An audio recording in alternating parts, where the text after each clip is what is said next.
বহুল প্রতীক্ষিত ঢাকা বিশ্ববিদ্যালয় কেন্দ্রীয় ছাত্র সংসদ ডাকসু নির্বাচনে ভোট গ্রহণ চলবে বিকেল ৪টা পর্যন্ত। নির্বাচন ঘিরে বিশ্ববিদ্যালয় জুড়ে বিরাজ করছে উৎসব মুখর পরিবেশ।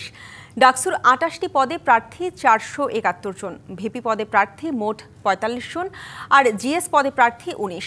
১৮টি হল সংসদে ১৩টি করে মোট ২৩৪ পদে প্রার্থী ১০৩৫ জন, ভোটার ৩৯,৬৩৯ জন। ভোট ঘিরে যে কোনো বিশৃঙ্খলা এড়াতে সতর্ক আইনশৃঙ্খলা বাহিনী। থাকছে ৩ স্তরের নিরাপত্তা ব্যবস্থা। সোমবার রাত ৮টা থেকে বুধবার সকাল ৬টা পর্যন্ত ঢাবির প্রবেশপথ সর্বসাধারণের জন্য বন্ধ থাকবে। ভোট গণনা শেষে নওয়াব আলী চৌধুরী সিনেট ভবন থেকে রাতেই হবে ফল ঘোষণা।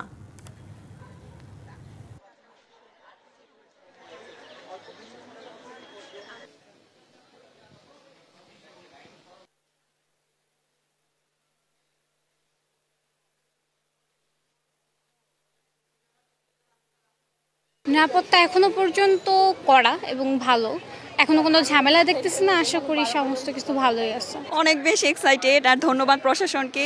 এখন পর্যন্ত সব নিরাপত্তা একদম অনেক ভালো ছিল। দেখা যাচ্ছে কেউ একজন আরেকজনের আইডি কার্ড বা ইয়ে নিয়ে যাবে এরকম কোনো কিছু নেই। আমাদের আগে থেকে একটা ভোটার নাম্বার দেওয়া হয়েছে এবং সেই ওয়াইজ টেবিল বন্টন করা আছে। ভিতরে প্রত্যেকের কাজ নির্দিষ্ট, আমরা কোনো ঝামেলার মধ্যে পড়িনি। একজনের কাছে শেষ হলে পাশের জনের কাছে ট্রান্সফার করছে আর খুব শৃঙ্খলাভাবে সব হচ্ছে। প্রত্যেকেই যোগ্য আমার কাছে মনে হয়েছে।